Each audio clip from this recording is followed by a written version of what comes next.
Aujourd'hui, de nombreuses études en sociologie urbaine montrent un besoin croissant de nature chez les habitants des villes. Ce besoin ne concerne pas uniquement les parcs ou les grands espaces verts, il touche aussi directement la façon dont on construit nos bâtiments. Tu veux dire qu'on pourrait intégrer la nature dans les bâtiments eux-mêmes? Exactement, et c'est tout l'enjeu de ce qu'on appelle aujourd'hui l'architecture biophilique, une approche qui vise à reconnecter les habitants au vivant dans leur environnement quotidien. Les constructions peuvent devenir des supports pour le vivant.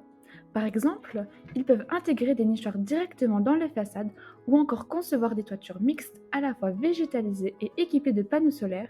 Un bon exemple de projet, c'est l'école de la biodiversité. Mais pourquoi faire tout ça? Juste pour avoir un peu plus de verdure? C'est plus complexe que ça, il s'agit de créer des corridors écologiques.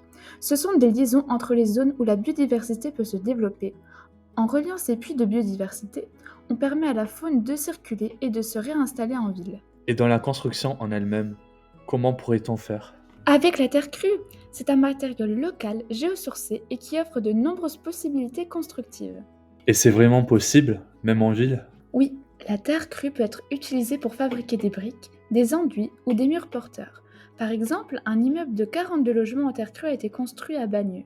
Et concrètement, en quoi ça change quelque chose pour les habitants? Eh bien, la terre crue améliore vraiment le confort du vie au quotidien. D'abord, elle régule naturellement la température à l'intérieur des logements. Elle permet aussi de réguler l'humidité dans les pièces pour avoir un air plus sain.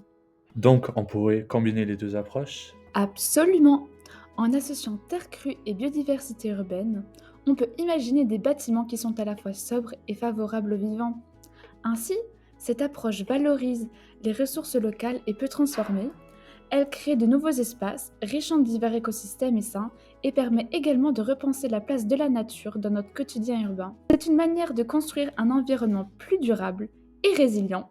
Cependant, sans véritable expertise écologique, le risque est de créer des dispositifs qui n'ont qu'un effet visuel ou marketing. L'intégration de la biodiversité en milieu urbain ou la construction de terre demande une expertise et un savoir-faire à ne pas négliger.